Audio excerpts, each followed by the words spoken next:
Hello friends, இன்றைக்கி சில கடிகாசில் நல்லா நினச்சி ஷார்ட்டாக ரிவ்யூ பார்க்கலாம். சீதா வந்து முத்து தான் எல்லாம் ஹெல்ப் பண்ணாரு தெரிஞ்சோடனே ரொம்ப சங்கடப்படுறாங்க.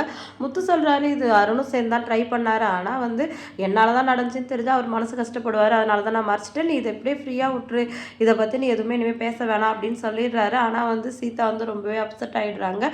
அடுத்து ஸ்ருதியோட அப்பா அம்மா வந்து ரவியும் அவங்களோட ஓனரும் பேசுகிறத பார்த்து செம்மையாக கடுப்பாகிறாங்க. அவங்கக்கிட்டே போயிட்டு, நீ ஏன் என் மருமகனை வேலைக்கு இருந்து எடுக்காமல் வச்சிருக்க அப்படின்னு கேட்கவும், வேலைக்கு வச்சுக்கிறது இஷ்டம், வேலைக்கு இருக்கா அவர் இஷ்டம், இதையே நீங்கள் கேட்குறீங்க அப்படின்னு சொன்னோம். ஓ, உனக்கு ஏதாவது இல்லீகல் ரிலேஷன்ஷிப் இருக்கா அப்படின்னு சொல்லி கேட்டோன்னா அவங்க ரொம்ப அப்செட் ஆகி அழுதுகிட்டே வெளில போயிடுறாங்க. இதை பார்த்துட்டு ரவி அவங்க பின்னாடியே போகிறாரு. என்னாச்சு நீத்து, என்ன விஷயம் கேட்கவும் அவங்க எல்லா விஷயமே சொல்கிறாங்க. அதை கேட்டு ரவி கோவப்படுறாரு. இவங்க இவ்வளோ சீப்பாக பேசியிருக்காங்க, இதை போய் நான் கேட்க போகிறேன் அப்படின்னு சொல்லிட்டு இதை போய் கேட்டிங்கன்னா தேவையில்லாமல் உங்கள் ஹஸ்பண்ட் அண்ட் ஒய்ஃப்குள்ளே சண்டை வரும், வேண்டாம், நம்மளை எப்படிப்பட்ட ஃப்ரெண்ட்ஷிப் நமக்கு தெரியும், அதனால் இதை எப்படியே விட்டுலாம், ஆனால் நீங்கள் ஓனர் ரெஸ்டாரண்ட் வந்து ஆரம்பிக்கிறதுக்கு இங்கேருந்து போக மாட்டேன்னு எனக்கு வந்து ப்ராமிஸ் பண்ணி கொடுங்க அப்படின்னு சொல்லிட்டு ரவி கிட்ட ப்ராமிஸ் வாங்கிக்கிறாங்க.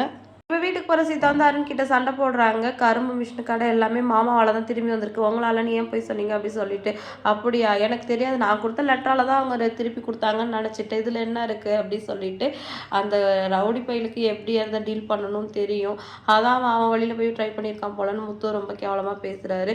திரும்பி மாமா செய்கிற வேலையும் அவரை தரக்குறவா பேசாதீங்கன்னு கோவம் வரும் அப்படின்னு சொல்லி திருப்பி அருண் பேசும், டம்ளரை தூக்கி அடிக்கிறாங்க. இப்போ எதுக்கு இவ்வளோ கோவப்படுற அப்படின்னு சொல்லி கேட்குறாங்க.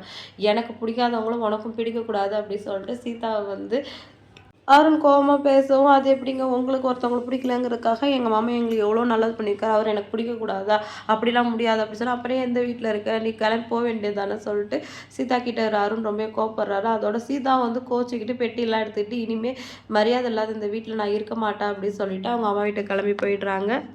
அடுத்து வீட்டுக்கு வந்துடுறாங்க. என்னடி பொட்டி எடுத்துகிட்டு வந்திருக்க, மாப்பிள்ளை வரலையா அப்படின்னு சொல்லிட்டு அவங்க அம்மா கேட்கவும், அதெல்லாம் இல்லைம்மா, நான் வந்து ஏன் மாமா செஞ்சது நீங்கள் செஞ்சீங்கன்னு சொல்லி கேட்டால் அதுக்கு அவர் சண்டை போடுறாரு அப்படின்னு சொல்லி சீதா கேட்கவும், ஐயோ ஏண்டி இதை வச்சு ஒரு பிரச்சனை பண்ண அப்படி சொல்லிட்டு அவங்க அம்மா வந்து சீதா மேலே கோவப்படுறாங்க.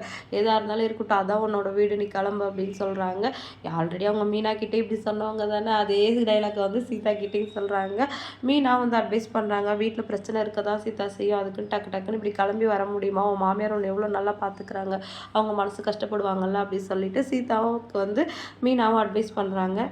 அவங்க அப்பாவும் கூட தான் சண்டை போட்டிருக்கோம், அதுக்காக நான் என்னைக்காவது கோச்சிட்டு போயிருக்கேன், நான் பார்த்துருக்கேன் அப்படின்னு சொல்லிட்டு சீதாவோட அம்மா கேட்கவும், அதுக்கு நம்ம சத்யா இருந்துட்டு அவர் தான் நம்ம சட்டையை போட்டுட்டு ஃப்ரெண்ட்ஸை பார்க்க போவார் அப்படின்னு சொல்லிட்டு கிண்டல் பண்ணுறாரு. என்னடா நீங்கள்லாம் இன்னும் சின்ன பிள்ளைங்களாவே இருக்கீங்க அப்படின்னு சொல்லிட்டு அவங்க வருத்தப்படுறாங்க. சீதா இருந்துக்கிட்டு அவர் வந்து அவர் தப்பை உணர்ந்து வந்து என்னை கூப்பிட்டா தான் நான் போவேன், அது வரைக்கும் நான் இங்கே தான் இருப்பேன், உங்களுக்கு கஷ்டமானு சொல்லுங்கள், நான் இங்கே ஹாஸ்டலில் போய் தங்கிக்கிறேன்னு சொல்கிறாங்க.